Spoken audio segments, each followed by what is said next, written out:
कल हम लोग जो टॉपिक लिए थे तो उसमें किसी को दिक्कत है किसी प्रकार की? आज स्टूडेंट बहुत कम हो गई है। पेपर चल रहा है ना सर,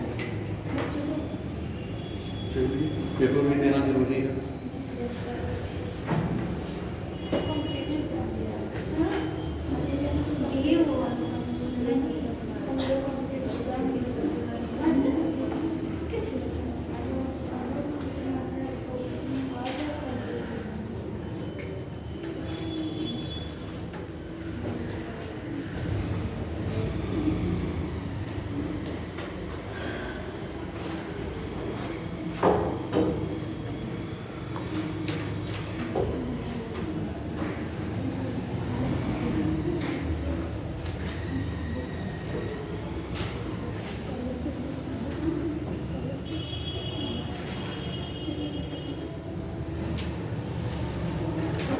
आज का टॉपिक है, आप लोग नोट करिए,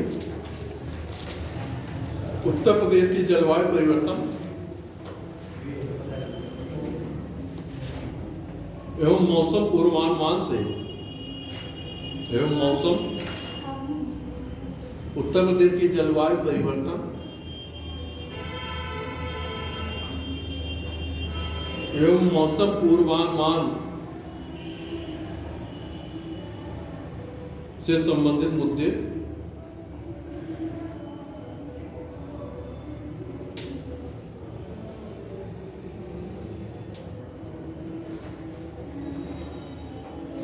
इसमें आज कुछ नए बच्चे दिख रहे हैं आप लोग। किसके? खत्म होने वाला है। तो खत्म होने वाला है, इसलिए स्पेशल क्लास लेने आप लोग आएंगे। नहीं, आगे आने को पता चला कि खत्म होने वाला है। हाँ, खत्म होने वाला है। किसकी? कल आज और कल क्लास हो गया इसमें एथिक्स जिसका भी होगा। तो आप लोगों को ये पता चला कि क्लास जो है एंड है, तो चले हम लोग भी पार्टिसिपेट। अच्छा, आप पता चला लोगों को? चलिए ठीक है, जब पता चला तब से आप लोग आए। हाँ, जिस दिन से जागी है उसी दिन से सवेरा। तो नाम आपका क्या है? सौरभ देसिया। क्या कर रहे हैं? नहीं, प्रोफेसर कर रहे हैं, बीए बीएड या आपका क्या नाम है? आप क्या कर रहे हैं? तो तैयारी कर रहे हैं। पीछे आप क्या तैयारी भी कर रहे हैं साथ? जी, केसी चौधरी। आप? ये मैं यहीं से गया हूँ। अच्छा, किस सब्जेक्ट से? अब तैयारी कर रहे हैं। पीछे आप?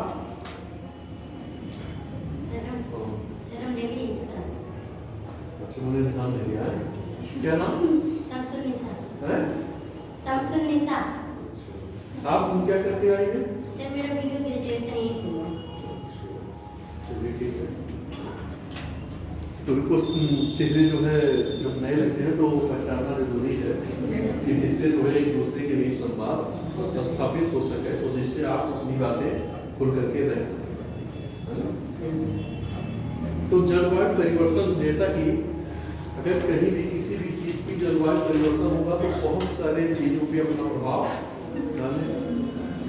मौसमी दशाओं में परिवर्तन होगा, जो मौसम आपके होते हैं, कहीं पे सूखा होगा, कहीं पे बाढ़ होगा, है ना, कहीं प्राकृतिक आपदाएं आएंगी, बहुत प्रकार की समस्याएं होती हैं। कुछ प्राकृतिक समस्याएं होती हैं और कुछ मानव जनित समस्याएं होती हैं।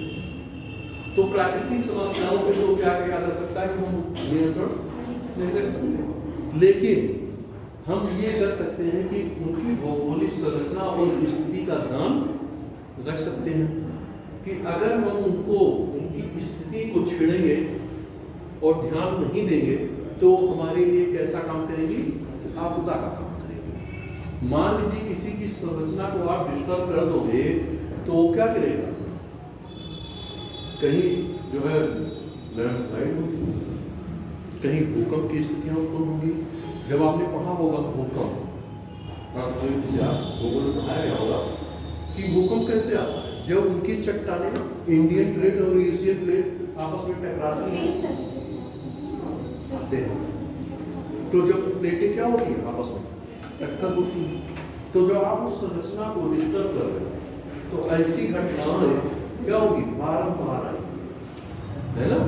इसका वेग क्या होगा कि आप धरातल के आंतरिक भाग को प्रभावित कर रहे हो, तो कहीं ना कहीं उसकी क्रिया होती है, और जब होगी तो किस रूप में उत्पन्न करेगी, ये केवल आपके यहाँ तक ही सीमित, एक क्षेत्र तक सीमित नहीं रहेगी, बल्कि इसका प्रभाव कितना दूर होगा इसका अनुमान भी नहीं लगाया जा सकता। जैसे भूकंप आते हैं तो आप जानते हो कि कहाँ आ रहा है, कंपन कहाँ हुआ है ना। जैसे आपने देखा 5-6 साल पहले जो भूकंप आए थे, कई 2-3 दिन लगातार आए थे ना, और किसी प्रकार से लोग प्रभावित हो रहे थे, कुछ लोग घर से छत से कूद जा रहे थे, कुछ लोग यहीं से, है ना, लोग पकड़ रहे थे सुरक्षित। तो ऐसी संरचनाओं को जो आप छेड़ोगे तो एक परिवर्तन का बहुत शुरू होगा ना, तो उसका खामियाजा कौन उठेगा। तो हमें आपको ये भी ध्यान रखना है, हमें आपको मतलब सभी जो मानवजन है इस चीज को ध्यान रखे चलना है कि ऐसी चीजें ना की जाए कि जिससे जो है ये और बढ़े। हमारे पास संसाधन में क्या हो सकता है, हम क्या कर सकते हैं अपनी तरफ से, है ना। तो अपनी तरफ से क्या क्या चीजें कर सकते हैं, जैसे वृक्षारोपण कर सकते हैं। वृक्षारोपण करेंगे तो उससे क्या होगा, पर्यावरण में सुधार होगा। बाढ़ की परंपराएं क्या हो जाएंगी, कम हो जाएंगी। सूखा की परंपरा क्या होगी, कम हो जाएगी। जो सूखा रहा है वो क्या हो जाएगा, कम हो जाएगा। जो ये असमानता हो रही है, जो किसी पे इसका प्रभाव पड़ रहा है, आपके स्वास्थ्य पे प्रभाव पड़ रहा है, इस सब पे भी क्या होगा, कम होगा, और जीवन क्या हो जाएगा, बेहतर हो जाएगा। जो जमीन बंजर होती जा रही है उसकी उत्पादकता क्या हो जाएगी, है ना। और पता चलेगा जो ये बाढ़ या कटाव की समस्या है, अगर वृक्षारोपण अधिक होगा तो ये कटाव की समस्याएं भी क्या हो जाएगी। कल ये भी हमने चर्चा किया है, तो इसी पे हम जो है चलते हैं, कुछ नोट भी करते चल रहे हैं और जो है समझते हुए चीजें आगे चलेंगे। लेकिन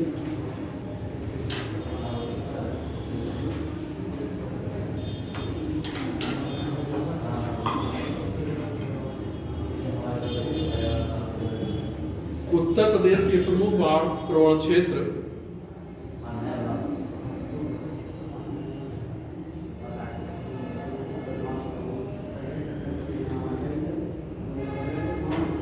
बाढ़ प्रवण क्षेत्र कौन से हैं?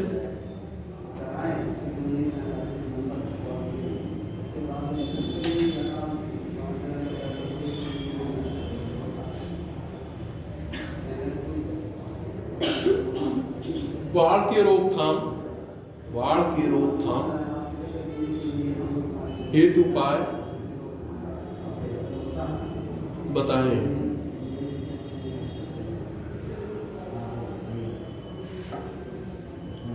लिख लीजिए पहले थोड़ा, नदी झील, इसी में नदी नीचे, नदी झील या सागर तल के उत्थान के कारण भूमि के अस्थायी तौर पर आप्लावन को अस्थायी तौर पर आप्लावन को बाढ़ कहते हैं। इसकी उत्पत्ति अतिवृष्टि का मतलब समझ रहे हो ना, अधिक वर्षा। हिमद्रव्य, हिम का मतलब बर्फ, हिम का मतलब बर्फ। बांध टूटने, बांध टूटेगा तो क्या होगा, बाढ़ आएगी। आदि कारणों से हो सकती है।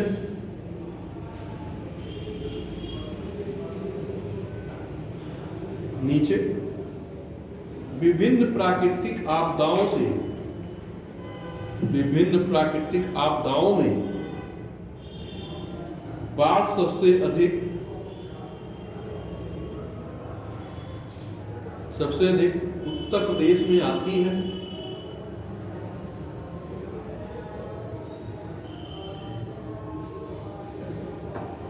जो लगभग हर साल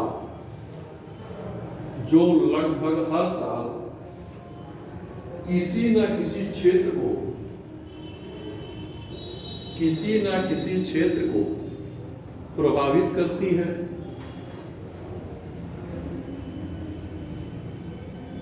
किन किन क्षेत्रों को प्रभावित करेगी? तराई क्षेत्र को करेगी। जहां बाढ़ आएगी उसमें किन क्षेत्रों में प्रभाव पड़ेगा बताइए। बाढ़ को देखा होगा, जब पानी का बहाव हो जाता होता, बाढ़ आता है, टीवी मीडिया हर चीज पे आपने पेपर में देखते होंगे कि बाढ़ से क्या क्या समस्याएं उत्पन्न होती है। बाढ़ से आवागमन बाधित होगा, आपकी कृषि की फसलें नष्ट हो जाएगी, महामारी फैलेगी, बहुत सारे जंतु और मानवों का जीवन भी क्या हो जाएगा, हो जाएगा। और जब क्या होंगे, जब ये पशु और मानव, जो पशुओं की संख्या जो मरेंगे होंगे, तो क्या करेंगे, सड़न से क्या होगी, महामारी पैदा होगी। जो जरूरी आवश्यक वस्तुएं हैं उन क्षेत्रों में वो वस्तुएं नहीं पहुंच पाएंगी, तो नहीं पहुंच पाएंगी तो खाने पीने का भी संकट क्या हो जाएगा। तो सरकार को क्या करने पड़ेंगे, अतिरिक्त प्रयास करने पड़ेंगे, खाद्यान्न की व्यवस्था होगी, है ना, वैकल्पिक परिवहन की व्यवस्था करनी पड़ेगी कि किस रूप में वहां पे वो वस्तुएं पहुंचाई जाए, लोगों को वहां से सुरक्षित स्थानों पे पहुंचाया जाए। क्योंकि उसके साथ क्या चाहिए, भोजन के साथ दवा भी जरूरत पड़ेगी, है ना, रहने के लिए सुरक्षित स्थान की भी जरूरत पड़ेगी। तो ये केवल एक ही देश क्षेत्र को प्रभावित नहीं करेगा, बहुत सारी चीजों को क्या कर देगा, प्रभावित कर देगा। और जहाँ की फसल नष्ट हो गई वहाँ की पॉपुलेशन कैसे ग्रो करेगी, कैसे वो आगे बढ़ेगी, क्या मिलेगा खाने के लिए।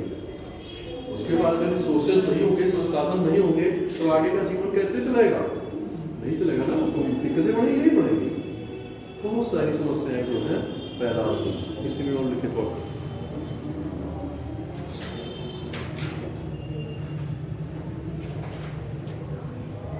नीचे, उत्तर प्रदेश में बाढ़ लाने वाली प्रमुख नदियां, उत्तर प्रदेश में बाढ़ लाने वाली प्रमुख नदियां गंगा यमुना,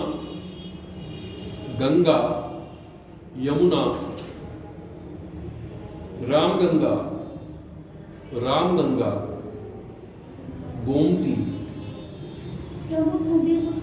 गंगा यमुना रामगंगा गोमती, घाघरा,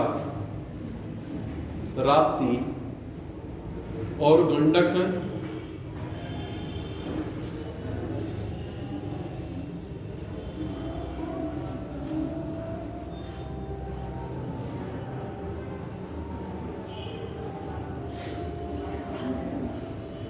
अब बाढ़ प्रवण क्षेत्र कौन से होंगे, इसको हम लोग जान लेते हैं। बाढ़ प्रवण क्षेत्र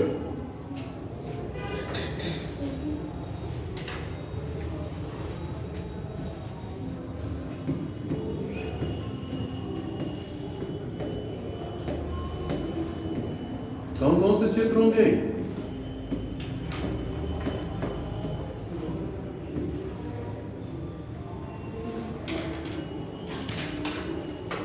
कौन से क्षेत्र होंगे,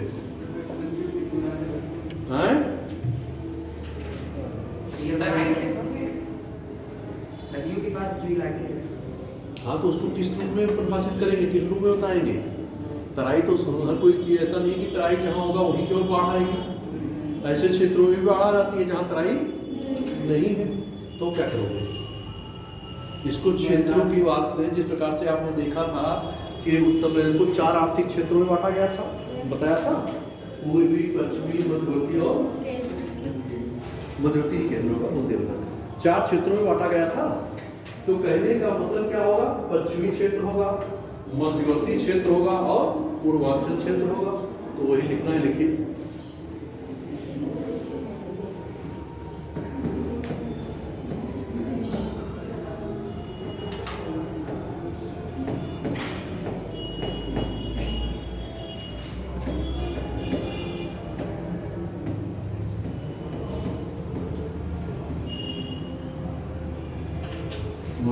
मध्यवर्ती क्षेत्र और पूर्वांचल।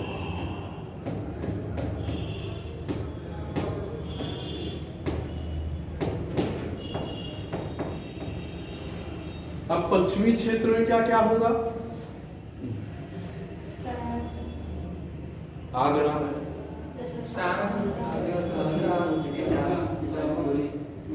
जैसे आप 2-3 किलो एग्जाम्पल से बहुत ज्यादा लिखने की जरूरत नहीं है, बस 1-2 जिले का क्या करते थे हैं उल्लेख कर देंगे।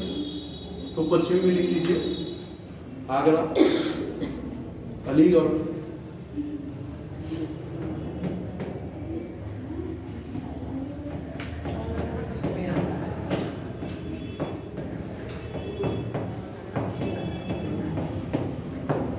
ऐसे मध्यवर्ती में क्या लिखेंगे? जो बीच का जिला होगा। उत्तर प्रदेश का मैप देखा है कि नहीं देखा है? तो बताइए, अगर देखा है तो होगा याद। 2-4 जिले नाम याद होंगे। मध्यवर्ती क्षेत्र क्या है? 2 ही जिले का तो नाम बताना है, लखनऊ, कानपुर,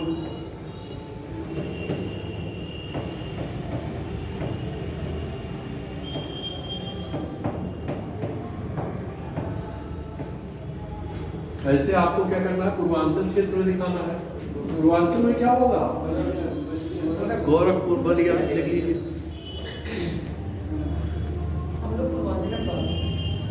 गोरखपुर, आजमगढ़, बलिया लिख लीजिए कि हम ही लिख दें?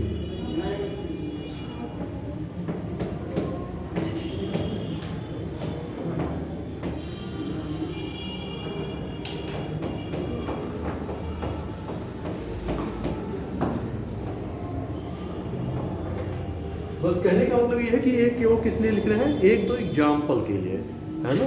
अगर आप इनको कहोगे पश्चिमी, पूर्वी, मध्यवर्ती, तो कहने का मतलब कि एक दो एग्जाम्पल आप दे दें, इससे हो जाएगी जो चीज़ें आप कह रहे हैं उसकी पुष्टि हो रही है।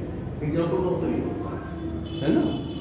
जैसे आपने ये देखा, मैंने बताया भी है कि बारिश कहाँ होती है? सबसे अधिक उत्तर प्रदेश में, पूर्वी क्षेत्र। सबसे अधिक वर्षा की अगर मात्रा सेंटीमीटर पीटी में क्वेश्चन भी पूछता है, गोरखपुर में होती है। सबसे कम वर्षा आगरा में होती है। तो कहने का मतलब क्या है कि इस प्रकार के प्रश्न भी आपसे पूछे जाते हैं। आपसे ये भी पूछता है कि पश्चिमी उत्तर प्रदेश का पश्चिमी जिला कौन सा है, पूर्वी कौन सा है, उत्तरी कौन है और दक्षिणी कौन सा है। ये भी प्रश्न बनता है कि उत्तर प्रदेश का क्षेत्रफल भारत के कुल क्षेत्रफल का कितना प्रतिशत है। क्वेश्चन आपकी प्रारंभिक परीक्षा में उत्तर प्रदेश में पूछा गया है ना। तो कहने का मतलब ये है कि इन चीजों के विषय में आपको जानकारी होनी चाहिए। या ये पूछ सकता है कि उत्तर प्रदेश का क्षेत्रफल जो है किस स्थान पे है, भारत के संदर्भ में उत्तर प्रदेश किस स्थान पर है क्षेत्रफल में, पॉपुलेशन पे किस है, जनघनत्व के आधार पे क्या है, शिक्षा के आधार पे क्या है ना। ये भी पूछता सबसे अधिक क्षेत्रफल किस जिले का है, क्रमवार बताएं। साक्षरता पूछता है तो 3-4 क्या दे देगा, 4-5 क्रमवार दे देगा। तो जब आपको सब पता होगा तभी आप बताओगे। ऐसा तो नहीं कि ये सभी क्षेत्रों की जो है साक्षरता एक जैसी होगी, हर क्षेत्रों का लिंगानुपात एक जैसा होगा, है ना। ऐसा तो होगी, किसी में ज्यादा होगा, कहीं पे कम होगा। नगरीकरण किसी जिले में ज्यादा होगा, कहीं कम होगी। तो ये सारी समानता क्या होगी, बनी रहेगी। समझ रहे हैं? तो इसे हमें क्या करना है, ध्यान में लेके चलना है। ठीक है, आगे देखिए।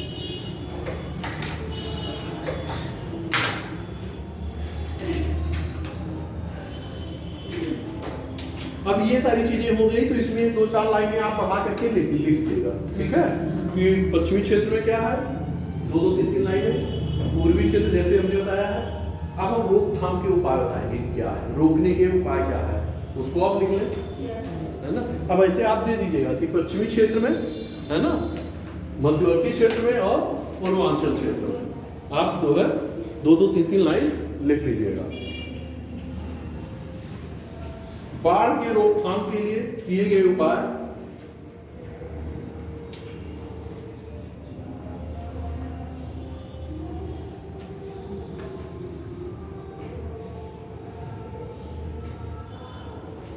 नदियों के ऊपरी क्षेत्र में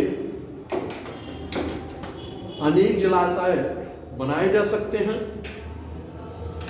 नदियों के ऊपरी क्षेत्र में अनेक जलाशय बनाए जा सकते हैं।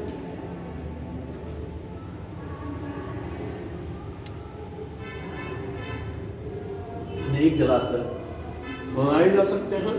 दूसरा, आप लोग चेंज कर लीजिएगा, मैं हमेशा बोलता नहीं हूँ, कभी बोलता हूँ कभी नहीं बोलता। इतना दिन से बोल के लिखा के मुझे लगता है कि आप लोग लय पकड़ लेगा। कहाँ पे चेंज करना है, कहाँ पे कामा लगाना है, कहाँ पे किस प्रकार से स्टैंड लेना है, अब सीख गए होंगे इतनी क्लास में। सहायक नदियों व धाराओं पर अनेक छोटे छोटे बांधों का निर्माण किया जाना चाहिए।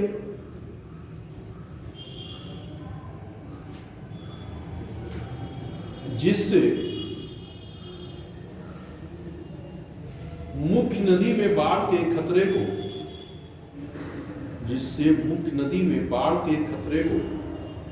कम किया जा सके।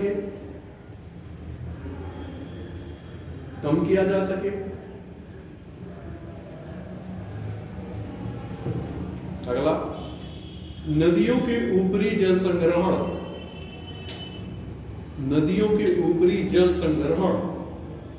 क्षेत्रों में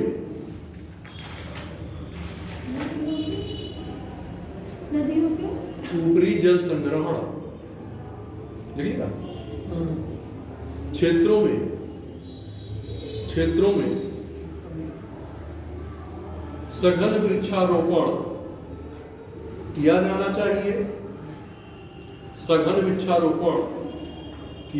चाहिए।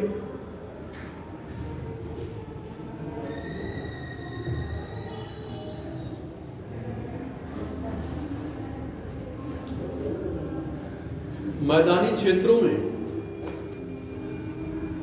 अनुपयुक्त भूमि को, जो प्रयोग न की गई, अनुपयुक्त भूमि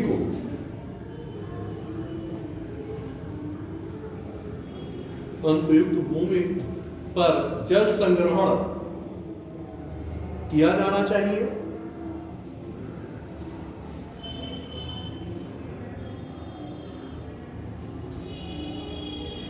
नदियों के किनारे या किनारों की भूमि पर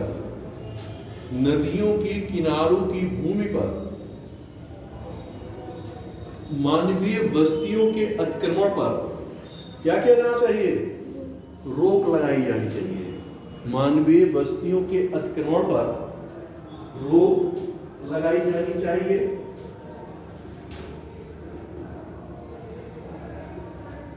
लिखिए, अभी हम पूछेंगे भी कि इसका क्या प्रभाव पड़ता है, क्यों ऐसी चीजें की जा रही है ना। तो ध्यान से जो है उसको देखते भी चलिएगा। नदियों के जल प्रवाह क्षेत्र में, नदियों के जल प्रवाह बाढ़ को नियंत्रित किया जाना चाहिए।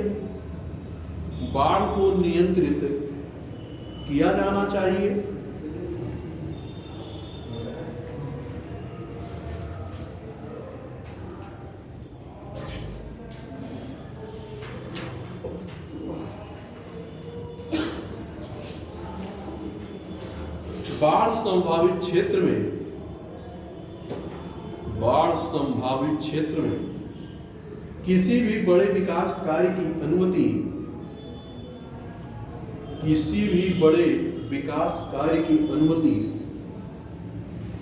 नहीं देनी चाहिए।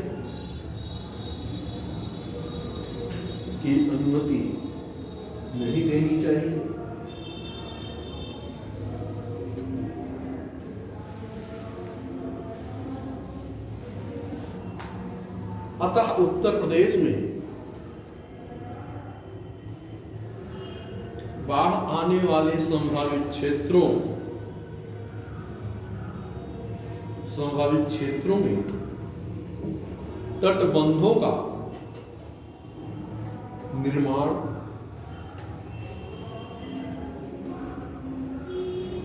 जलाशयों का निर्माण तथा कुछ अतिरिक्त बाढ़ के पानी को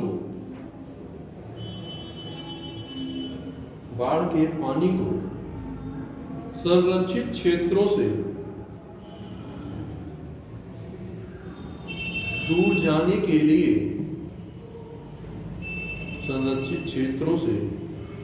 जाने के लिए डायवर्जन एवं बाईपास चैनलों का निर्माण कर इसके प्रभाव को कम किया जा सकता है।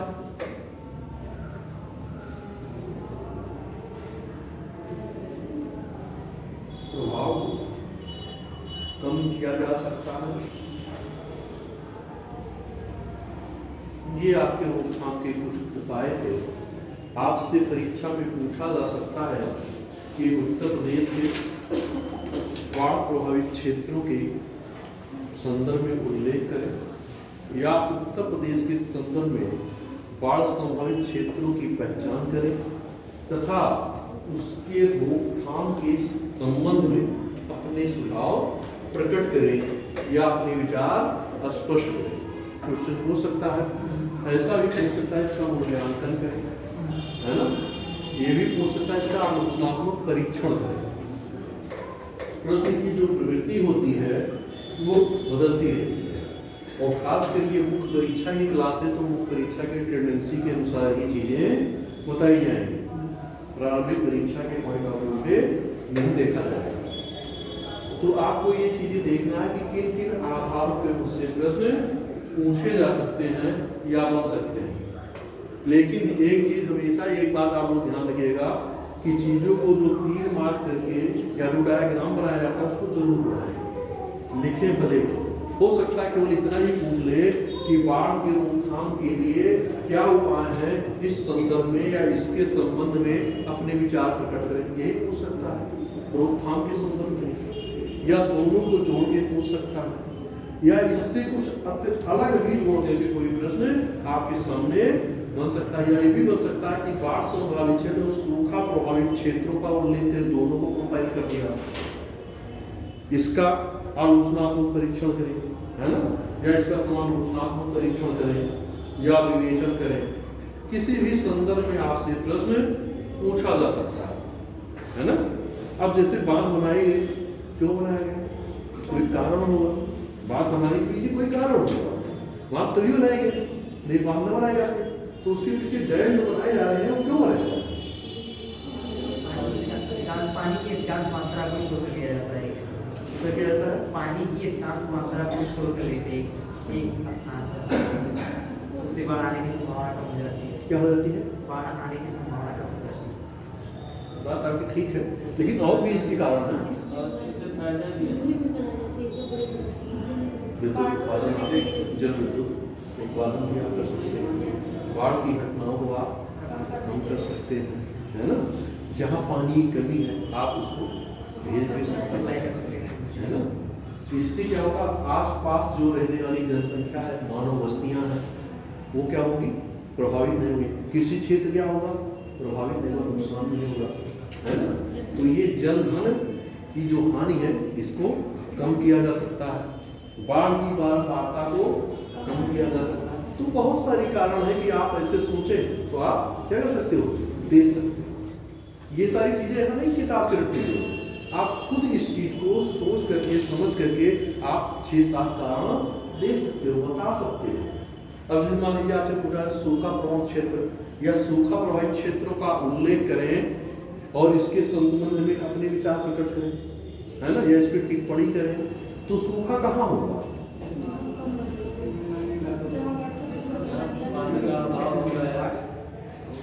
उसके लिए भी कोई एक निर्धारण होगा कि इससे कम बारिश होती है तो क्या करेंगे, सूखा के क्षेत्र में घोषित करेंगे एक मात्रा कि इतना सेंटीमीटर, इतना सेंटीमीटर। देखिए सबका यूटिलाइजेशन होता है, उसी के आधार पर वनस्पतियों का भी विकास होता है। आप लोगों ने पढ़ा होगा भूगोल में वनों का विकास। आपने देखा कि कुछ स्थानों पे ऊंचाई और वर्षा दोनों चीजें क्या करती है, वनस्पतियों के विकास को प्रभावित करती हैं। कुछ जगहों पे आपने देखा कि ऊंचाई अधिक प्रभावित कर रही है, कुछ जगहों पे नमी की आर्द्रता की मात्रा को जो है प्रभाव में रखा गया। तो जो वन बनाए गए उष्णकटिबंधीय वन है ना, उष्णकटिबंधीय वन, तो इसको किसके आधार पर, टेम्परेचर के आधार पर और ऊंचाई के आधार पर इनका क्या किया गया, डिवाइडेशन किया गया। नहीं तो एक ही होता ना। फिर आपने देखा समशीतोष्ण वन, फिर आपने देखा शीतोष्ण वन, आपने देखा समधारी वन। तो कहने का मतलब क्या है, फिर आपने देखा जैव विविधता का प्रभाव कहाँ पड़ रहा है, कहाँ पे जैव विविधता की दृष्टि से अधिक महत्वपूर्ण है ना। आपने ये देखा कहीं पे अल्पाइन वनस्पतियां उग रही हैं, कहीं पे टीक हो रहा है, कहीं पे मोहगरी पैदा हो रहा है, कहीं सागवान हो रहा है ना। तो कहने का मतलब क्या है, ये टेम्परेचर और वर्षा, जो तापमान और वर्षा के आधार पे ये वनस्पतियां क्या हो रही है, बदल रही है। जैव विविधता क्या हो रहा है, घट रहा है, घट रहा नहीं घट रहा। तो इन सारी चीजों के आधार पे इनका डिवाइडेशन किया गया है। नहीं तो एक ही आधार पे होता है कि सबको एक ही से कर लिया जाता। आप देख रहे हैं उष्णकटिबंधीय में क्या हो रहा है, बारिश की मात्रा अधिक है, वहां पे क्या इसी वर्षा हो रही है, क्यों हो रही है, मतलब वहाँ पे शुद्ध खेती करते ये तो नहीं कर सकते क्या, नहीं ये ITCZ से हम इसके डिफाइन कर रहे हैं, ये बात बता रही है।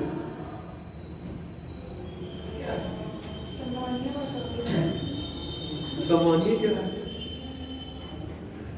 जब आप बोल रही हैं सम्मान जानती होगी ना, साइंस में भी पढ़ा है, भूगोल में भी पढ़ा है, आप भौतिक विज्ञान में भी पढ़ा है, सम्मान है ना, चालन है, पढ़ा है ना। तो इसमें ये आपका साइंस और ज्योग्राफी दोनों में डाले। सम्मान का मतलब ये होता है कि जब वायु गर्म होती है और उसका आरोहण होता है, आरोहण मतलब ऊपर, वायु क्या करेगी, ऊपर उठेगी। जो गर्म होगी तो क्या होगी, वायु नीचे होगी, तो क्या होगा, ऊपर उठेगी। तो उसका स्थान लेने के लिए क्या होगी, आर्द्र वायु जो होगी स्थान लेने के लिए कहाँ आएगी, नीचे आएगी। तो उससे क्या होगा, सम्मानीय वर्षा होगा। देखिए रटिए नहीं, चीजों को केवल समझिए, सम्मान कन्वेंशन हो रहा है ना। चालन, चालन क्या है, चल करते हैं, जैसे लोहा गर्म कर रहे हैं हमारे पास, वो पीछे सिरे तक आ जाएगा, तो क्या है, कौन सी विधि होगी, नहीं चालन तो है, लेकिन उसे हम कैसे बताएंगे, संपर्क, क्या हो रही है, संपर्क है ना। एक होता है कण के, जैसे समान कण के ऊर्ध्वाधर विस्थापन, ऊर्ध्वाधर मतलब ऊपर की, और जो चालन में क्या है, क्षैतिज है, साइंस में पढ़ा है ना। तो चीजों को रटिए नहीं, संपर्क। आपसे ऐसे कथन में पूछेगा कि चालन में ऊर्जा का स्थानांतरण संपर्क के माध्यम से होता है, कथन देगा, स्टेटमेंट देगा, फिर रीजन पूछेगा क्या ये जो ठोस वस्तुएं हैं चालन के विधि के द्वारा ग्रहण की जा सकती हैं या समूहन के द्वारा ग्रहण की जा सकती है। आपको ऑप्शन देगा, एक है, दो है, एक दो दोनों है, दो तीन है, तीन चार है, एक दो तीन चार है, या ग्रहण आपका एवं है। इस प्रकार से आपसे ऑप्शन में क्या करेगा, पूछेगा। तो जो चीजें हमें पता होंगी तभी तो हम बता पाएंगे, क्योंकि हम यहाँ चाहते तो पढ़ा नहीं रहेंगे आप बहुत डिटेल, बस एक केवल मैं आपको झलक दे रहा हूँ, चीज़ों को बता कि इन चीज़ों में क्या होता है, ऐसी चीज़ों में बस हमें क्या करना है, उसके थीम को पकड़ना है, रटने की जरूरत नहीं है। चालन है, इसका मतलब संपर्क होगा, सम्मान मतलब ऊपर जाएगा, आरोहण होगा।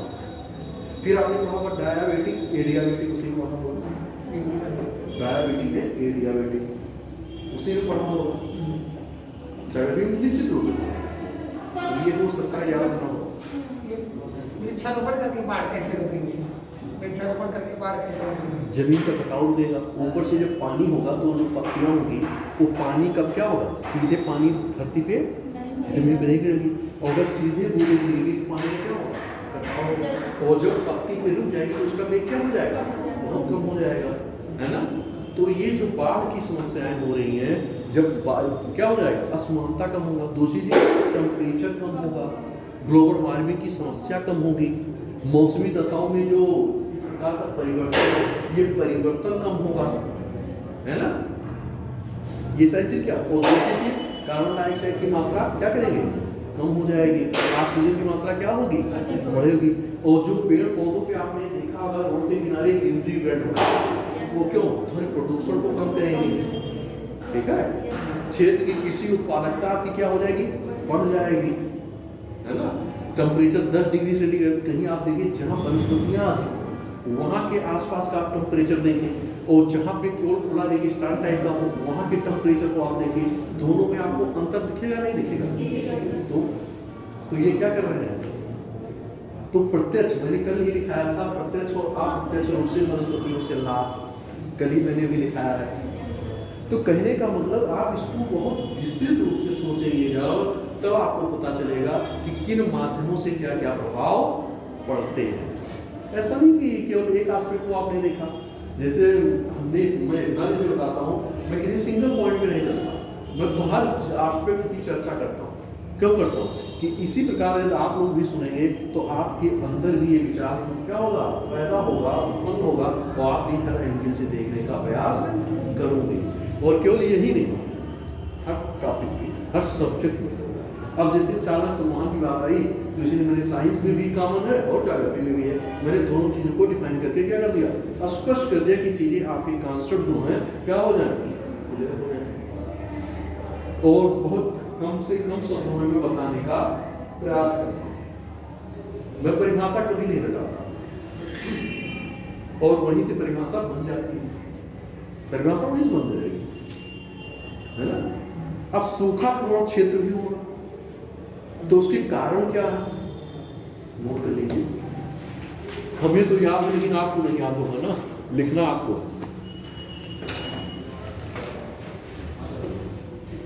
पहले आप क्वेश्चन मैं बोल रहा हूँ उसको लिख लीजिए, उसके बाद दिखाते हैं। पिछले कुछ वर्षों में कंप्लीट, पिछले कुछ वर्षों में राज्य में सूखे की बारंबारता में वृद्धि देखी जा रही है,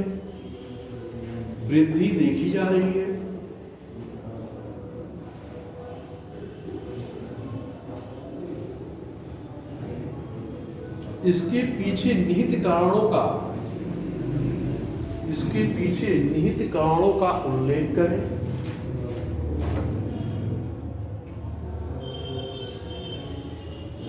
इसके पीछे निहित कारणों का उल्लेख करें।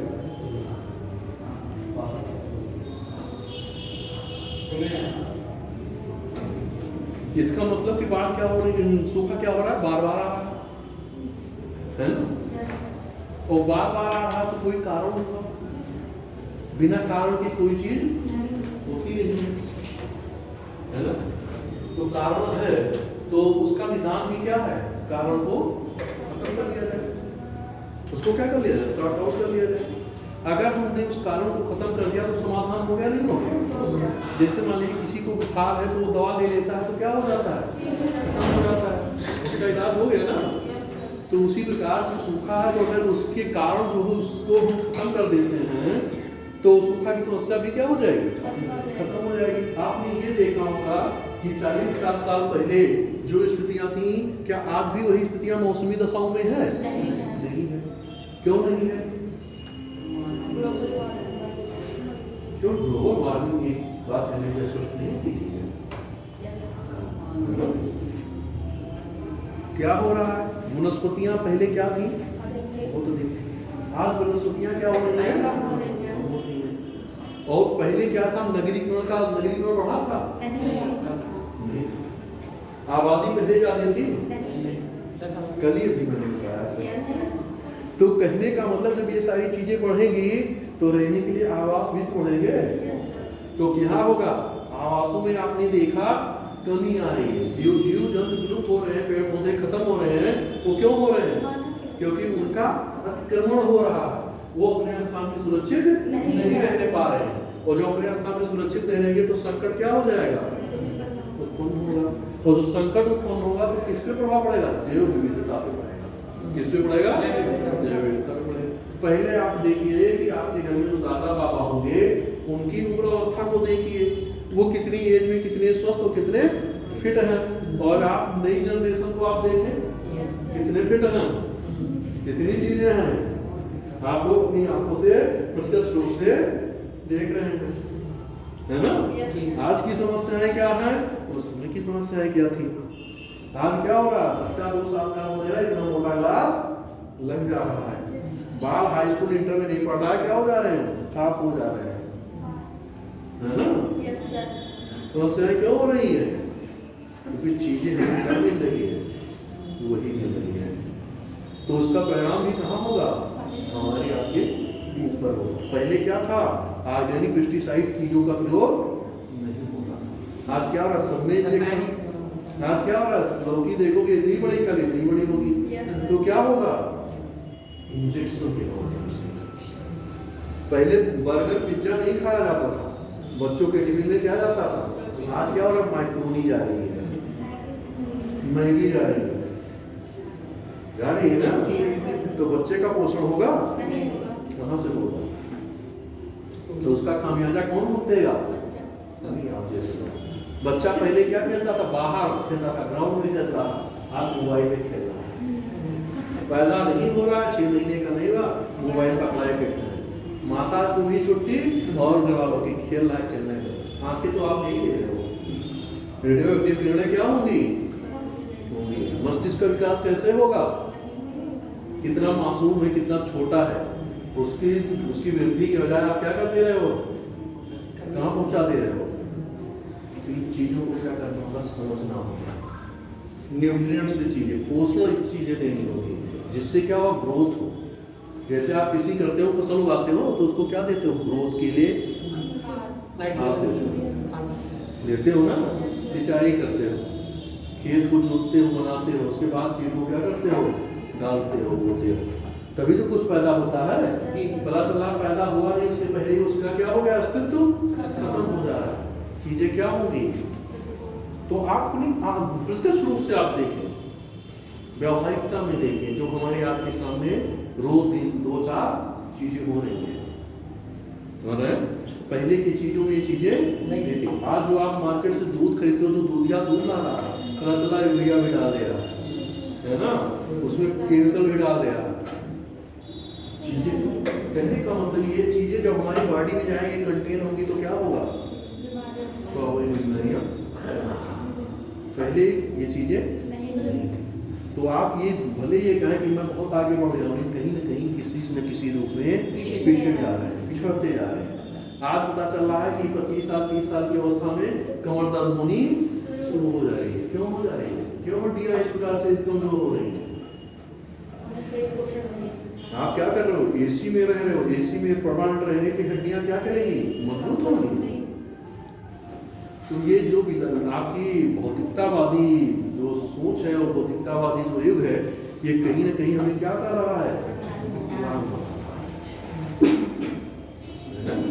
तो इससे प्रभाव होगा और उसका खामियाजा भी आपको प्रत्यक्ष अप्रत्यक्ष रूप में देखना पड़ेगा। सूखा प्रमाण लिखिए।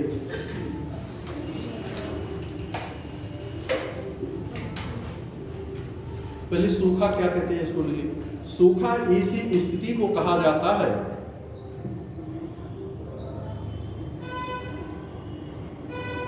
जब लंबे समय तक कम वर्षा, लंबे समय तक कम वर्षा, अत्यधिक वाष्पीकरण,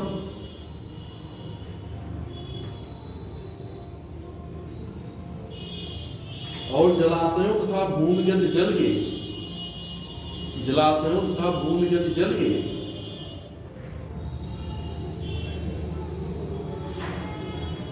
अत्यधिक प्रयोग से भूतल पर जल की कमी,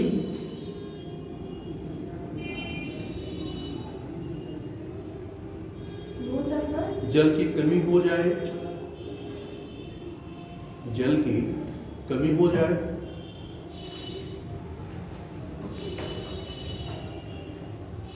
ये आपकी सूखा प्रकार की है। अब उत्तर प्रदेश कृषि प्रधान देश प्रदेश है ना? क्या उत्तर प्रदेश कृषि प्रधान जो है आपका राज्य है, क्योंकि मैक्सिमम पॉपुलेशन किस पे डिपेंड है? कृषि पे डिपेंड है। और जलवायु कैसी होगी? कैसी जलवायु? मानसूनी प्रकार की जलवायु, मानसून के अनुसार परिवर्तन, है ना? अगर मानसून के अनुसार परिवर्तन हो रहा है समझिएगा, तो इसका मतलब क्या होगा? मानसूनी प्रकार की जलवायु। अब आप कारण लिखें, सूखा उत्पन्न होने के कारण।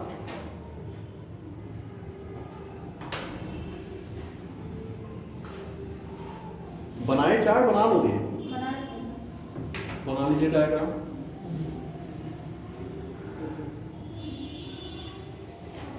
सूखा उत्पन्न होने के कारण, अब इसमें तीर बना करके लिखिए, लिख लोगे ना? आप लोग तो नए हो तो लिख लोगे कि बनाना पड़ेगा? वर्षा की अनियमितता, वर्षा की अनियमितता,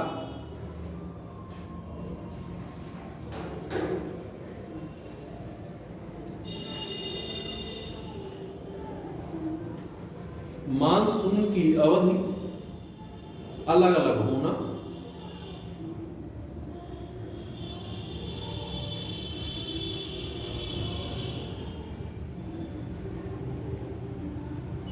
पारंपरिक फसल प्रतिरूप में परिवर्तन, पारंपरिक फसल प्रतिरूप में परिवर्तन,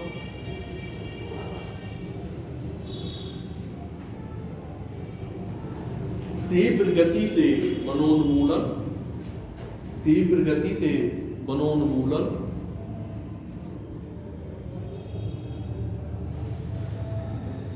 भूजल का तीव्र दोहन,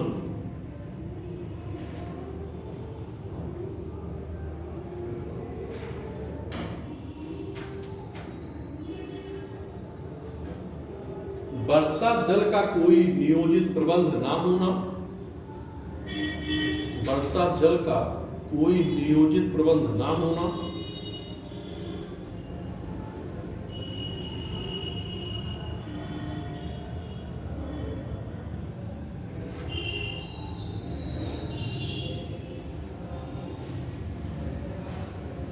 एल नीनो एवं दक्षिणी दोलन,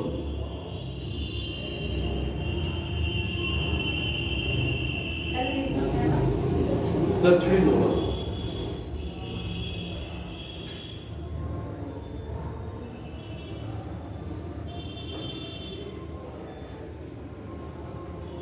ये आपके कुछ कारण थे, है ना? अब बारंबारता में वृद्धि लिख लोगे ना कि नहीं लिख पाओगे? अब लिखने का मतलब जैसे चाहिए तो तालाब, कुएं, पोखरे ये सब पहले की तुलना में क्या हो रहे हैं? तो क्या होगा? बढ़ेगा ना, सूखा बढ़ेगा। जब जल के स्रोत क्या होंगे? तो स्थितियां क्या होंगी? सूखा उत्पन्न होगा। भूमिगत जल का दोहन कि जो पंप लगाए जा रहे हैं, भूमि के जल को क्या किया जा रहा है? अधिक तो भूमि क्या होगा? जब जल का जो तराई क्षेत्र है, जो जल का लेवल है वो क्या हो जाएगा? नीचे हो जाएगा। आपने देखा होगा कि पश्चिमी यूपी में कि जल कितना नीचे है, और आप पूर्वी उत्तर प्रदेश में देखोगे तो जल का लेवल कितना है ना? अभी आप बाराबंकी को देखें, मथुरा को देखें, है ना? अलीगढ़ क्षेत्र में देखें, है ना? सुल्तानपुर प्रतापगढ़ क्षेत्र को देखें, और यहाँ अपने बस्ती गोरखपुर इन क्षेत्रों को देखें, तो आपको खुद ही पता चलेगा कि वाटर लेवल का स्तर क्या है। तो जहाँ पे पीने तक कुछ क्षेत्र ऐसे जहाँ पीने के लिए पानी क्या हो रहा है? दूर से आ रहा है, टैंक के माध्यम से भेजे जा रहे हैं, है ना? और आपके यहाँ क्या हो रहा है? पता चल रहा है कि बारिश हो, 8-10 फीट आपकी खुदाई करिए, पानी क्या हो रहा है? तो चीजें क्यों है? एक जैसी नहीं है ना? असमानता है कि नहीं है? तो हर क्षेत्र की उसी के, तो जहाँ पे जिस प्रकार की जलवायु होगी, जिस प्रकार की नमी होगी, आर्द्रता होगी, उस प्रकार का क्या किया जाएगा, फसल के ऊपर भी आपके क्या पड़ेगा, और फसल के ऊपर जब प्रभाव पड़ेगा तो जीवन के ऊपर भी क्या पड़ेगा, आबादी जो है, जो आश्रित है, उनके लिए क्या हो जाएगा, दिक्कतें पैदा हो जाएगी, है ना। जैसे आप पश्चिमी उत्तर प्रदेश में देखेंगे कि नहरों का विकास क्या हुआ, क्योंकि वहाँ पानी की कमी थी, तो नहर कहाँ बनेंगे। आपने देखा हरित क्रांति जब आई तो पंजाब, हरियाणा और पश्चिमी यूपी क्या हुए, अधिक लाभान्वित हुए। लेकिन आप पूर्वी उत्तर प्रदेश को देखिए, अन्य क्षेत्रों, अन्य राज्यों को देखिए, वो उस क्षेत्र में, उस ग्रुप में नहीं बढ़ रहे। तो यहाँ पे ये प्रश्न भी उठता है, क्या हरित क्रांति ने राज्यों के बीच असमानता पैदा की है, क्षेत्रीय विषमता पैदा की है? अगर आप इससे सहमत हैं तो इस संबंध में अपने विचार प्रकट करें या सुझाव दें या उल्लेख करें, तो ये होगा कि नहीं होगा, पैदा होगा नहीं क्या? हरित क्रांति जब आपको बताई गई होगी, है ना, 60 के दशक में आई जब, तो उस समय आपको बताया क्या होगा, 1966 में, तो जो है आपके 66-67 में जो आपका हुआ स्वामीनाथन मॉडल, क्या कहते हो, अंतरराष्ट्रीय नॉर्मल ई रोड को आप कहते हो, तो पहले का मतलब क्या हुआ, इसमें विषमता पैदा। पंजाब हरियाणा आप देखिए कितना विकसित हो गए, लेकिन वहीं आप पश्चिमी उत्तर प्रदेश का देखिए, अभी हम लोगों ने चर्चा किया था पीछे, और पूर्वी उत्तर प्रदेश में वो चीजें नहीं आ पाई। मैंने कारण बताया क्यों नहीं आ पाई, ये भी बताया था कि वहाँ के कारण क्या है कि जो लोग उसको अपना करके आगे बढ़ रहे हैं, उसका फायदा उठा रहे हैं।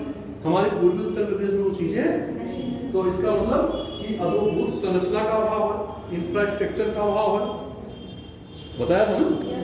तो इन चीजों के आधार पे जो है हम इसकी तुलना कर सकते हैं और ये बता सकते हैं, तो रोकथाम के लिए अब आप कर लोगे ना। एल नीनो और पश्चिमी तूफान ये क्या है, इससे कैसे प्रभावित होता है? भूगोल पढ़ाया गया नहीं, पढ़ाया उसमें जलवायु, गर्म जलवायु, हाँ, वो भूमध्य करके से उठती है ऐसा। देखिए ये लीनो जो जब आता है तो वर्षा की मात्रा कम, जब ला नीना आएगा वर्षा, बस सीधा सा डिफरेंस। तो कहने का मतलब क्या है कि ये भी क्या करेंगे, प्रभावित करेंगे, ये भी मौसम को क्या करेंगे, जलवायु को प्रभावित करेंगे, है ना, कि नहीं करेंगे? करेंगे, निश्चित रूप से करेंगे। कोई न कोई चीजें जो होती हैं वो प्रत्यक्ष या अप्रत्यक्ष रूप से प्रभावित करती हैं। कुछ चीजें हमें तुरंत दिखती हैं और कुछ चीजें लॉन्ग टाइम में दिखती हैं। आज नहीं दिखेगा लेकिन कुछ समय बाद होगी और उसका प्रभाव हम महसूस भी करेंगे, है ना। और आइए आगे हम लोग चर्चा करें।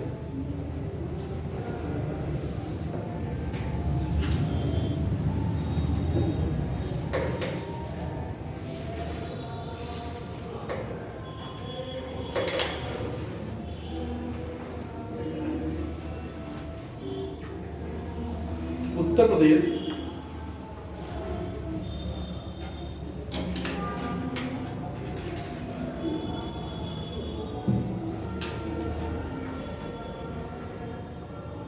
इस रूप में लिखिए कि जलवायु परिवर्तन के कारण उत्तर प्रदेश की पर्यावरण एवं पारिस्थितिकी पर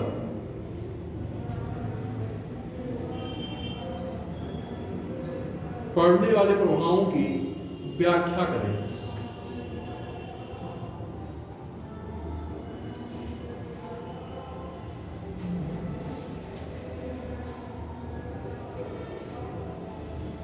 अब इसका इम्पैक्ट पड़ रहा है जलवायु परिवर्तन के कारण। तो पहले लिख लीजिए जलवायु क्या है।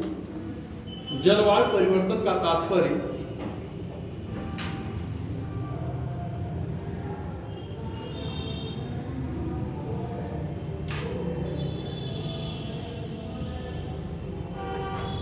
तापमान और मौसम के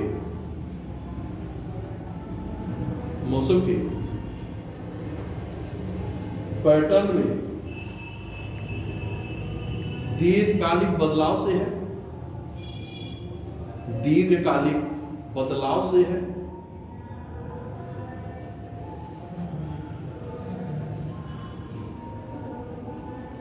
ये परिवर्तन मानवीय गतिविधियों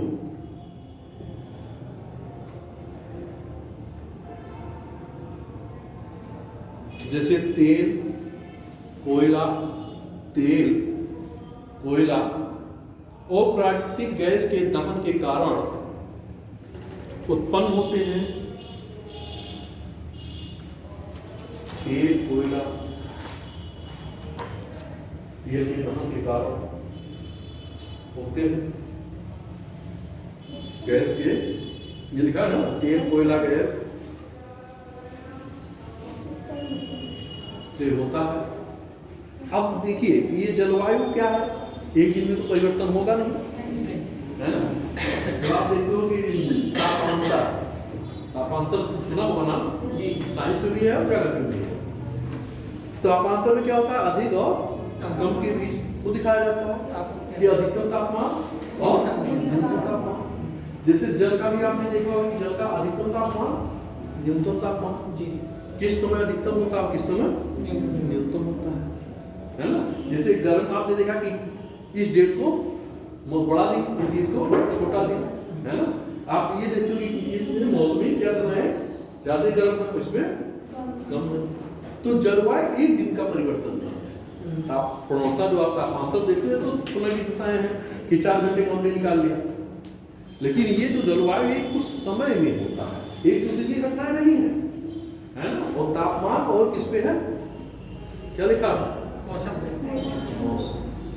मौसम कैसे होगा, आज का मौसम जैसा है क्या 10 दिन बाद भी ऐसे मौसम होगा, नहीं होगा। हो सकता है कि अभी देखिए 2 घंटे बाद क्या हो जाए,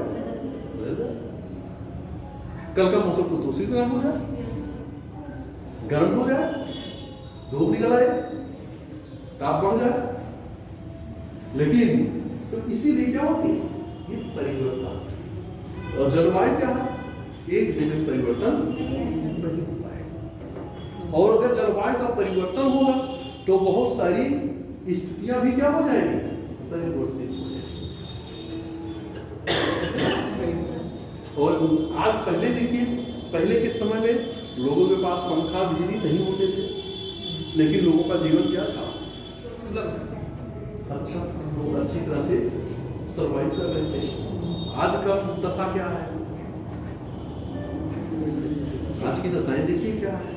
जैसे आज की सुविधाएं क्या हो गई, बढ़ गई। उस समय लोग सुविधा विहीन थे कि नहीं थे। आज सुविधाएं क्या है, ज्यादा है, तो समस्याएं भी क्या होंगी, ज्यादा होंगी। ग्लोबल वार्मिंग की समस्या उस समय नहीं थी, आज है। तो जो आज है तो उसका प्रभाव भी दिखेगा, उसका प्रभाव भी दिखेगा। इसी में हम थोड़ा दिखते चलिए।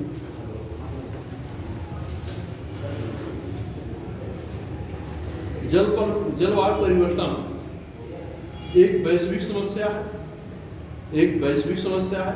ये केवल आपके लिए ही नहीं है, पूरे विश्व के संदर्भ में है, जिसके प्रभाव से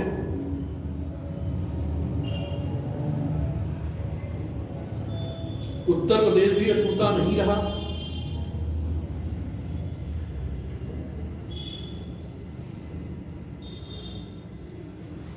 नीचे प्रदेश के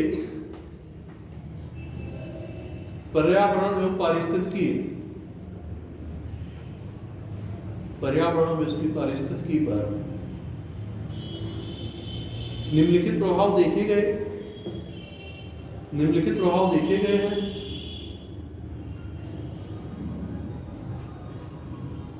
अब आप डायग्राम बनाइए जलवायु परिवर्तन के प्रभाव।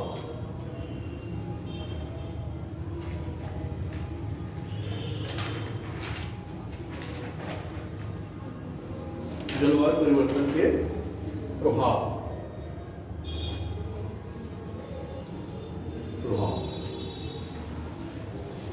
बनाए सभी लोग। लिखिए भौम जल में गिरावट या भूमिगत जल में गिरावट, कृषि उत्पादकता में ह्रास,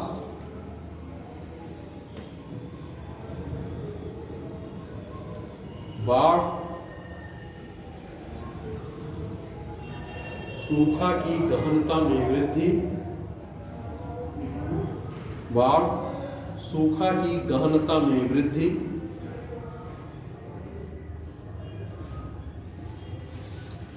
टिड्डियों के झुंड का आगमन, टिड्डियों के झुंड का आगमन,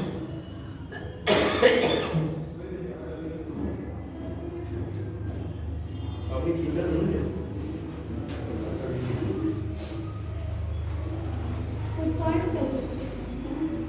नहीं, जैसे डायग्राम बनाओगे तो थोड़ा जो है वो खराब हो रहेगा ना, तो थोड़ा ये रहेगा कि देखने में थोड़ा ये रहेगा कि उसको पढ़ने की जरूरत नहीं पड़ेगी। और फिर उसके बाद जो लिखना आप पॉइंट में लिख ही रही है, पॉइंट में लिखिए। तो बहुत सारी चीजें क्या होती है कि उसी पे जो है एग्जामिनर जब देखेगा तो उसी पे उसकी निगाह पहले पड़ेगी, है ना। और पहले पड़ेगी उसको क्या करना पड़ेगा, मेहनत भी कम करना पड़ेगा और देख के वो समझ भी जाएगा और उसी के आधार पे आप क्या कर देगा, पता चलेगा। अगर आसानी से चीजें उपलब्ध है तो बहुत अधिक बारीकियों से देखने की क्या जरूरत है ना। अभी आपकी जब डायग्राम होगा जो किताब में या कहीं लिखा होता है तो सर्वप्रथम आपकी निगाह कहाँ जाती है, तो जब आपकी जाती है तो उसकी भी तो जाएगी, है ना। जब आप बीच में कॉपी में बनाया है और आपने तीर मार करके लिख के दिखाया है तो चीजें क्या रहेंगी, उभरी हुई रहेंगी, तो उस पर क्या होगी निगाह पड़ेगी, देखेगा तो समझेगा कि क्वेश्चन के अकॉर्डिंग उसने क्या कर दिया है, और वही चीज क्या करोगे आप नीचे पढ़ा के लिखोगे तो उसको तो आंसर वही से मिलेगा कि इसका मतलब अगर उसको समझना होती है बच्चे को ये बना कैसे देता है, इसका मतलब कि बच्चे को समझ है, बच्चा जान रहा है तभी बना पाया है, और नहीं उसके पास पॉइंट कहाँ से आते, बना कैसे पाता है, बना ही नहीं पाता। तो इससे ये चीजें क्या होंगी आसान। और हमें क्या चाहिए, क्या चाहिए, नंबर अधिक चाहिए, नंबर अधिक चाहिए ना, तभी तो सिलेक्शन होगा। और अगर नंबर हमें अधिक मिल जाएंगे तो चयन क्या हो जाएगा, निश्चित हो जाएगा। पता चला हम परीक्षा में आप अच्छे मार्क्स पा जाएंगे तो इंटरव्यू में कम भी पाएंगे तब भी क्या हो जाएगा, कोई पद मिल जाएगा। और नहीं तो पता चलेगा बॉर्डर लाइन पे होंगे तो होगी, लिखेंगे तो हर कोई लिखेगा, तो जितने बच्चे मेंस देंगे सभी लिखेंगे, लेकिन उनमें हमें क्या करना है, अपने स्थान को विशेष करना है, उनसे अलग करना है, भीड़ से हमें अपने आप को क्या करना है, अलग दिखाना है। सर टिड्डियाँ कैसे कम करेंगे जब घटाएंगे बढ़ाएंगे, झुंड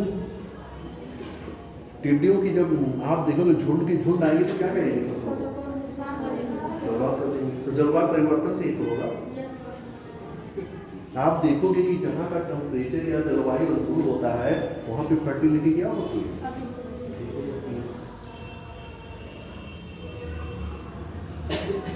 थोड़ा गहराई में सोचने का प्रयास करिए, छिछला ज्ञान नहीं काम आएगा, है ना। जब आप गंभीरता से देखेंगे और गहराई से देखेंगे तब आपको पता चलेगा, क्योंकि मोतियां ऊपर ही स्तर पे नहीं मिलती, गहराई में जाना होता है, और जितना ही गहराई से आप डीपली देखोगे उतना ही आपकी समझ क्या होगी, विकसित होगी, और उसी प्रकार से आप हर चीजों को देखने का क्या करोगे, प्रयास करोगे। एक दिन में डेवलप नहीं होगा, आज एक दिन 2 दिन में निरंतर करना पड़ेगा, धीरे धीरे जैसे जैसे आपकी जानकारी बढ़ेगी आपके सोचने का नजरिया उठेगा, आपकी लेखनी में मैच्योरिटी आएगी। अभी लिखोगे उल्टा सीधा लिखोगे तो जो आएगा वही लिखोगे, लेकिन धीरे धीरे ऐसी स्थिति आ जाएगी कि आप एक अच्छा आंसर लिखने लगोगे। और लेखनी क्या होती है, आपकी योग्यता की अंतिम सीढ़ी होती है, आपके ज्ञान की अंतिम सीढ़ी होती है। कंप्रेस कैसे होगा, चीजें कम कैसे होंगी, जब आपकी ज्ञान का लेवल बहुत अच्छा होगा, तभी चीजों को कम से कम में क्या कर पाओगे, समेट पाओगे, लिख पाओगे। लिखोगे कम और समझने वाला क्या करेगा, ज़्यादा समझेगा। बोलोगे कम लेकिन उसका महत्व क्या होगा, बहुत अधिक होगा। उसका प्रभाव क्या होगा, बहुत व्यापक होगा। तो किससे खेलता है आदमी, इन्हीं शब्दों से ही खेलता है। शब्दकोश और सहज जितना ही स्ट्रांग होगा उतनी ही लेखनी में क्या होगी, मेच्योरिटी आई, बोलने में भी क्या होगी, परिपक्वता आएगी। लेकिन ये एक दिन में नहीं होगा, है ना। Yes sir. उसकी भी एक सीमा है। किसी के पास 500 शब्द हैं, किसी के पास 1000 है, किसी के पास 1400 है, किसी के पास 1200 है। तो जिस प्रकार से जैसी चीजें होंगी उस हिसाब से आप उसका प्रयोग करोगे। तो ये आपके कुछ ऐसे क्षेत्र हैं कि जो प्रभावित करेंगे, जलवायु, मौसम की दशाएं, है ना। कहीं दिक्कत तो नहीं हो रही है। आगे लिखिए दूसरा। थोड़ी थोड़ी चीज मैं जो है बना करके आपको समझा दे रहा हूँ, चीजें और आगे बढ़ा के आप लिखिएगा, है ना। लिखिए, राज्य में मौसम पूर्वानुमान से संबंधित चुनौतियां कौन सी हैं?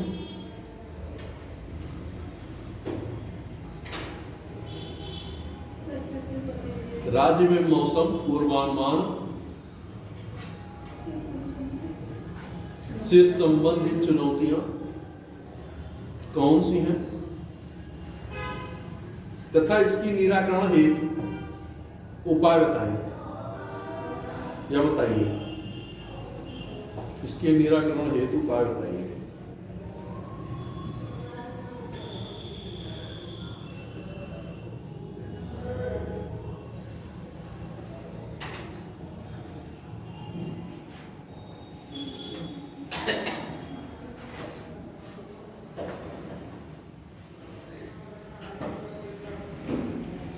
देखिए, मौसम पूर्वानुमान से तात्पर्य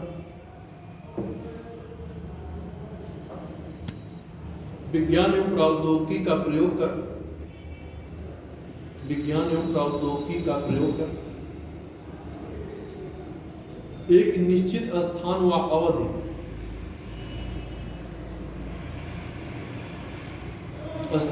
अवधि के लिए वायुमंडलीय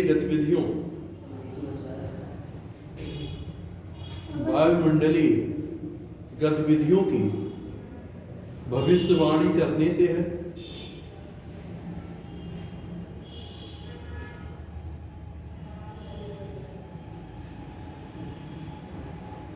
मौसम का पूर्वानुमान एक जटिल और चुनौतीपूर्ण कार्य है।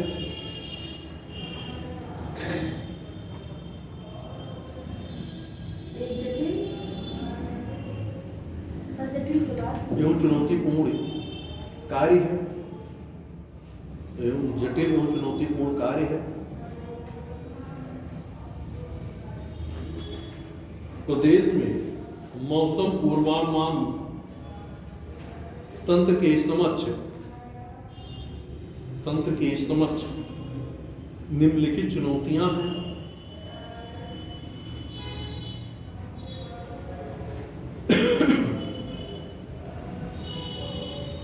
अब चुनौतियां कौन कौन सी होंगी?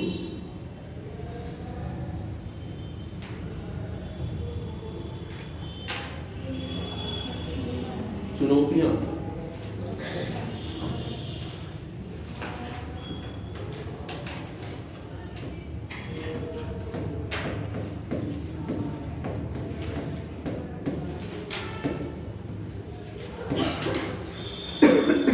सोच बताइए कि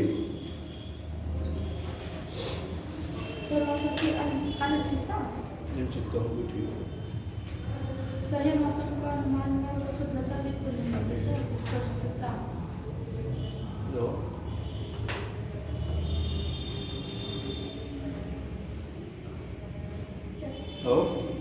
बोलिए भाई, आप लोग कुछ बोलिए। बराबर जो है टीवी मीडिया सारी चीज पे पूर्वानुमान आता है तो क्या होगा, मैंने ऊपर लिखा है भी स्थान व अवधि, मतलब समय के बीच क्या था। तो राजनीतिक इच्छा, दृढ़ इच्छा शक्ति की क्या होगी, कमी होगी। पर्याप्त डेटा का क्या होगा, अभाव होगा, नहीं होगा।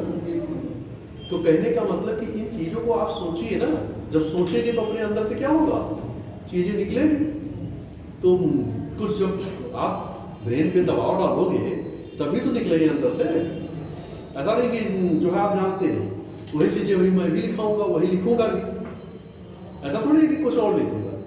लेकिन थोड़ा सोचिए, प्रयास करिए। नहीं कर पाएंगे तो हम बताएंगे, हम तो नहीं बताने के लिए, लेकिन आप प्रयास करें।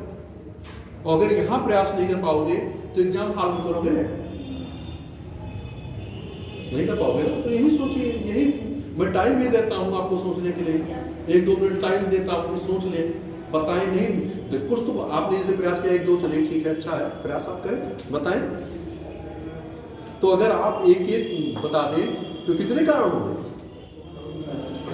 मान लीजिए मैं मानता हूँ कि 20 लोग हैं, 20 लोग में 10 ही लोग बताएं, तभी तो 10 हुए। तो प्रयास करना सीखिए, केवल लिखने से वो काम नहीं चलेगा। चलिए लिखिए, राजनीतिक दृढ़ इच्छा शक्ति का अभाव।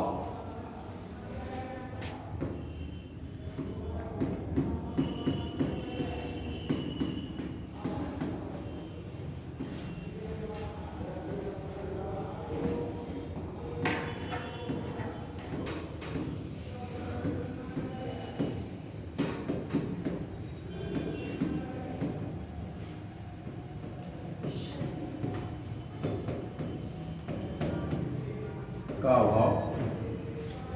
आगे अभी मैंने 2-3 कारण बताए हैं। क्या डेटा का सटीक अभाव होगा। हाँ लिखिए, पर्याप्त डेटा का संग्रहण, पर्याप्त डाटा संग्रहण का अभाव।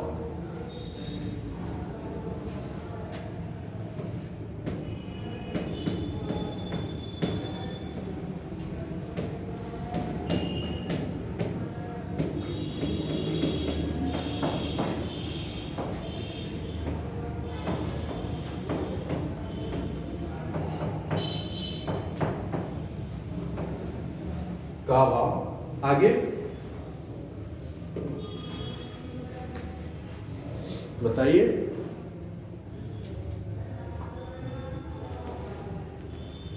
अब पूर्वानुमान जो लगाया जाएगा, पूर्वानुमान जो किए जाएंगे उसका क्या होगा, सभी क्षेत्रों में बराबर पहुंच होगी, एक जैसी पहुंच होगी, नहीं होगी।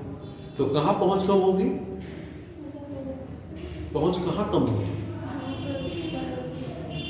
ग्रामीण क्षेत्र।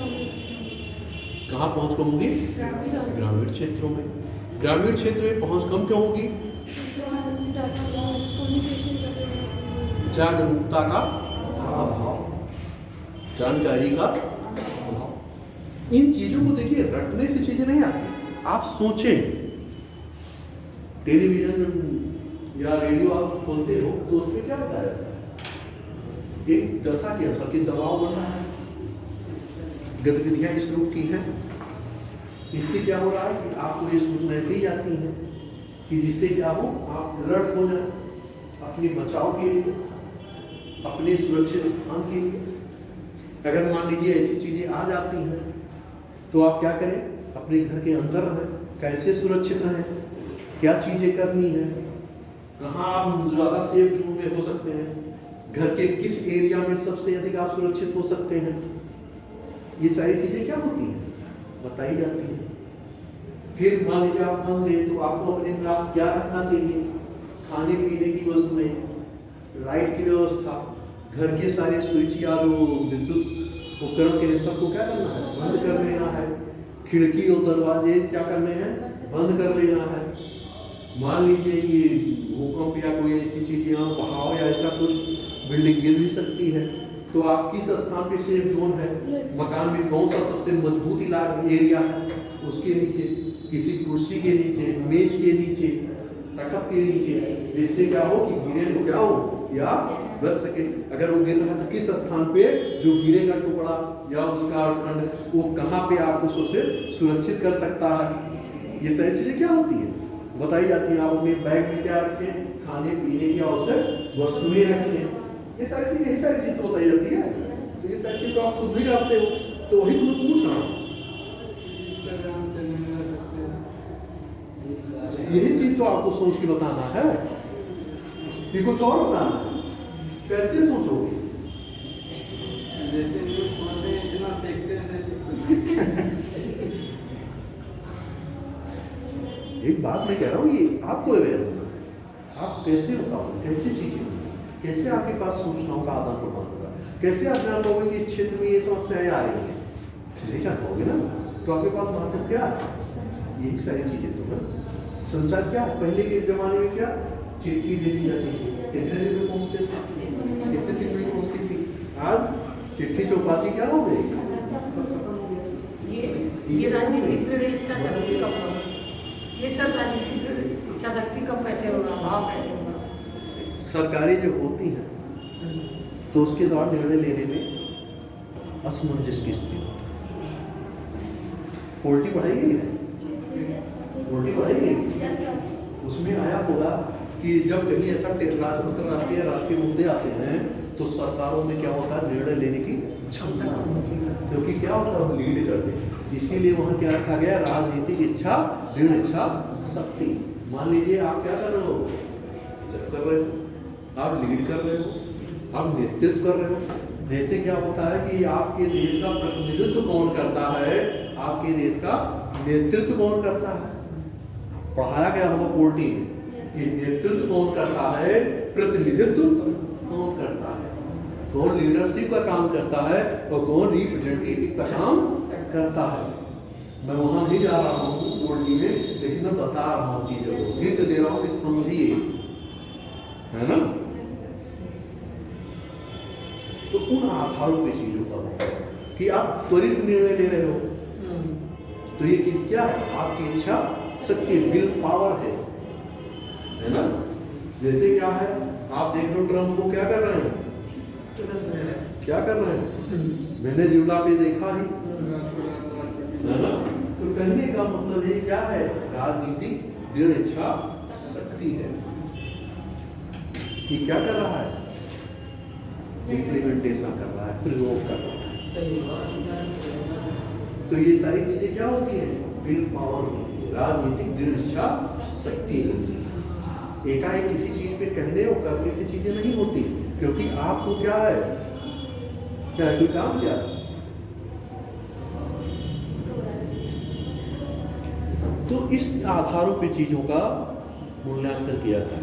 आगे लिखिए, अब बताइए सोच के,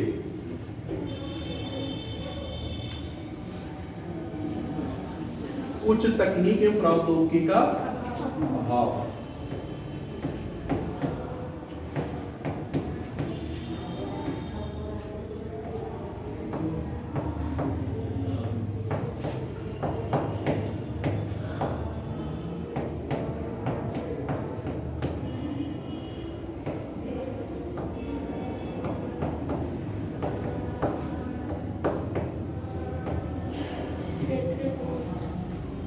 क्षेत्रीय पहुंच भी तो नहीं होती। बिल्कुल वही तो है कि ग्रामीण स्तर पर वो चीजें नहीं पहुंचेगी। पूर्वानुमान की सूचना, पूर्वानुमान की सूचना लिखिए। अगला, सूचना ग्रामीण स्तर तक पहुंच का अभाव। कोई माने यदि कि ग्रामीण बनना, क्या कोई माने है कि सच्ची में ग्रामीण बनना नहीं, थोड़ा तेज बोलिए। कोई माने है कि मतलब जी ग्रामीण क्षेत्र में ना पहुंच पाए, कारण होता है इंफ्रास्ट्रक्चर, आधारभूत संरचना का अभाव। जैसे जहाँ पे मान लीजिए कि नेटवर्क की समस्याएं कम होगी, ग्रामीण क्षेत्रों में नेटवर्क की समस्याएं ज़्यादा रहती हैं, क्योंकि वहाँ आधारभूत संरचनाओं का अभाव होता है। जैसे आप शहरों में देखते हो कि जो आप बिजली की व्यवस्था देखो, पानी की व्यवस्था देखो, सड़क की व्यवस्था देखो, अन्य वस्तुओं की सुलभता को देखो, क्या ग्रामीण क्षेत्रों में भी वही चीजें आपको मिल रही हैं? नहीं मिल रही। इसका मतलब क्या है कि वहाँ जो आधारभूत इंफ्रास्ट्रक्चर जो है वो क्या है, डेवलप नहीं, विकास नहीं उस रूप में हुआ है। नहीं तो शहर और गाँव में अंतर ही क्या आ जाएगा, नहीं रह जाएगा। तो यही इसीलिए क्या होगी, पहुँच की सुगमता नहीं होती। आप देखिए शहर में क्या है, आपको हमेशा सवारियां मिल रही है, क्या गांव में भी हमेशा सवारियां आपको मिल रही है? तो क्या हो रहा है, कनेक्टिविटी का क्या हो रहा है, अभाव हो रहा है। तो चीजें किस में आएंगी? इंफ्रास्ट्रक्चर में आएंगी। आप देखिए सिटी में आपका नेटवर्क क्या हुआ है, नेट आप खोलते हो तो नेट क्या है, स्पीड पकड़ती है। गांव में क्या है, आप खोल रहे हो आपका नेट चल ही नहीं रहा है, क्या हो रहा है? तो सूचनाएं कहाँ से डिलीवर होंगी, कैसे पहुंचेगी? तो ये ग्रामीण निर्धूम क्यों कहा गया? क्योंकि व्यापक परिदृश्य में आप देखें तो भारत गाँव का देश है। किसका देश है? गाँव का देश। नगरों का देश नहीं है। इन आधारों पे जब आप सोचेंगे तो आपको खुद ब खुद क्या हो जाएगी, चीजें समझ में आ जाएगी। अब भी कोई डाउट है? डाउट होता है इसलिए मैंने आपको एग्जाम्पल दिया कि आपकी मोबाइल की स्पीड क्या गांव में भी वही रहती है, आप डेटा वही चलता है, कॉलिंग पे बात वैसे होती है? नहीं होगा। सर्वर जब नहीं होगा, जब आपको कनेक्टिविटी नहीं होगी तो आवाज भी क्या होगी, साफ नहीं आएगी, डिस्कनेक्ट हो जाएगा, है ना? तो वहां की सूचनाओं की पहुंच कैसे होगी? नहीं होगी ना। समस्याएं क्या होगी, उत्पन्न होगी। वो लोग क्या होंगे, उन चीजों को नहीं जान पाएंगे। जान पाएंगे जैसे मान लीजिए आप यहाँ कॉन्वेंट विद्यालय है, क्या गाँव में भी उसी प्रकार के विद्यालय है? एक प्राथमिक विद्यालय का स्तर और एक कॉन्वेंट का स्तर बराबर करोगे तो अंतर है कि नहीं है? अब आप ये कह सकते सर वहाँ भी कॉन्वेंट विद्यालय पढ़ना है, तो क्या वहाँ परचेजिंग पावर वो है कि 8,000 10,000 की फीस लोग दे रहे हैं गाँव में? नहीं क्षमता है।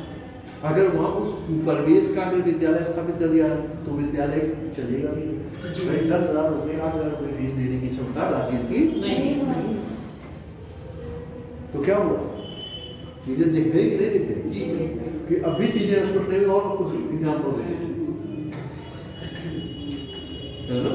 तो चीजें इस रूप में आप समझने का क्या करेंगे, लिख लीजिए पूर्वानुमान।